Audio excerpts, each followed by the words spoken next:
Les opérations menées par les forces armées du 1er au 20 mai en cours pour traquer les ADF dans la chefferie de Walese-Vonkutu, aussi d'Irumu et en territoire de Mombasa sont à la hauteur des attentes de la population itourienne. 19 de ces terroristes, dont l'un de leurs chefs, ont été neutralisés, 21 autres capturés et plusieurs munitions de guerre récupérées par le FRDC sous l'impulsion du général Nyembo Abdallah, commandant secteur opérationnel de FRDC en Ituri, accompagné du général Mugisa Mulek, commandant Axe, commandant Luna.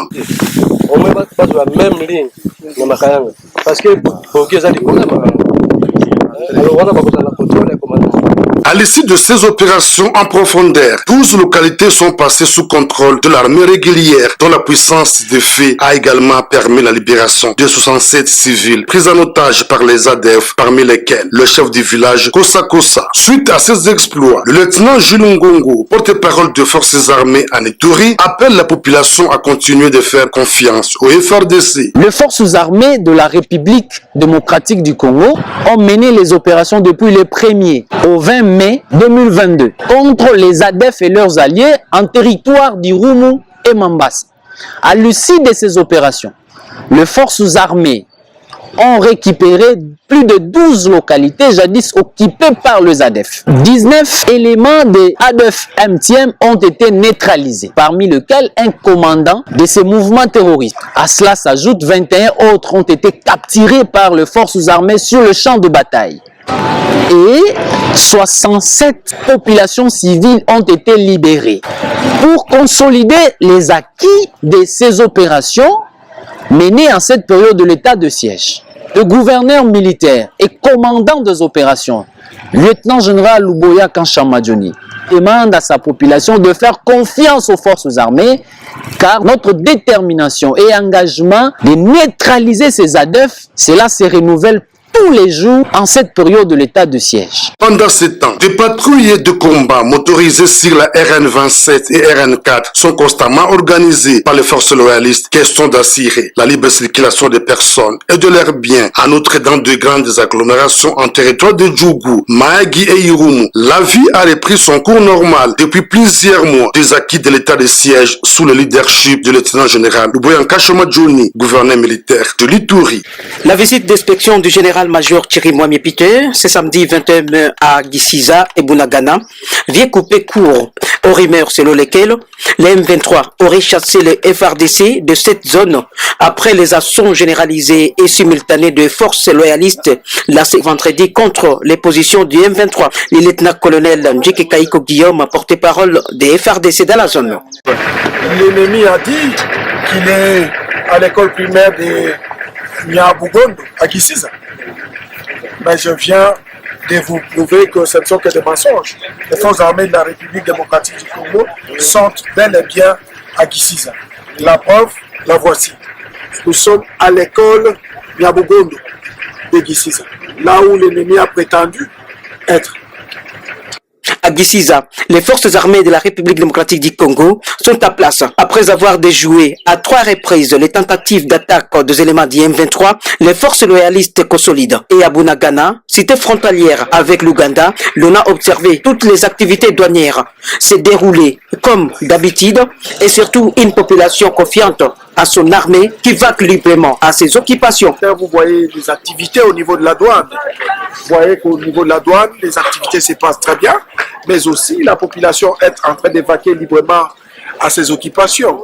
Donc Bunagana reste sous contrôle des forces armées de la République démocratique du Congo et nous sommes en ce moment en train de consolider toutes les positions, mais aussi il est très important de dire à notre population de continuer à garder son calme, de continuer à collaborer avec son armée comme elle l'a toujours fait depuis que nous avons lancé les hostilités contre la M23. Cette visite d'inspection du général-major Thierry Mwami s'inscrit dans le cadre du démenti de l'occupation de Bunagana et Gisiza par le M23.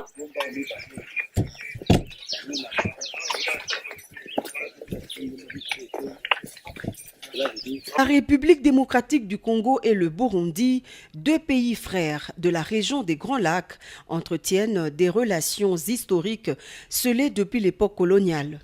Les deux nations faisaient partie de ce qu'on a appelé jadis l'État indépendant du Congo-Rwanda-Urundi avec une seule monnaie et une même autorité politique.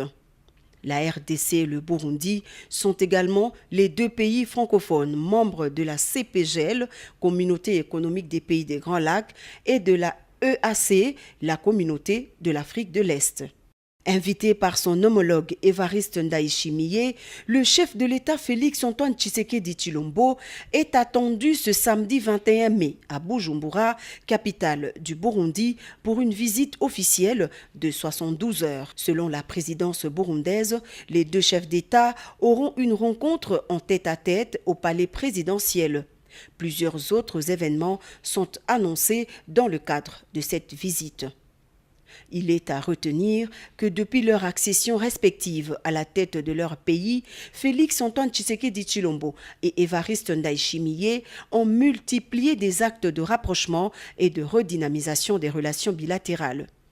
Du côté du Burundi, le président Ndayishimiye avait choisi la capitale congolaise comme sa première destination après son investiture et il avait clairement fait part à Kinshasa de sa détermination à favoriser une coexistence pacifique entre les deux pays liés par la géographie, l'histoire et la culture.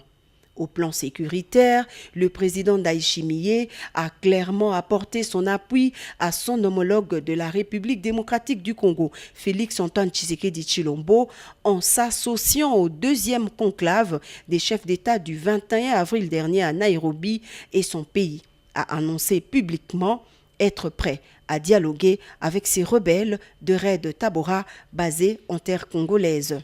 De son côté, le président Félix Tshisekedi avait matérialisé sa diplomatie d'ouverture avec tous ses voisins en se rendant début 2019 à Bujumbura afin de renforcer les relations bilatérales avec ce pays frère.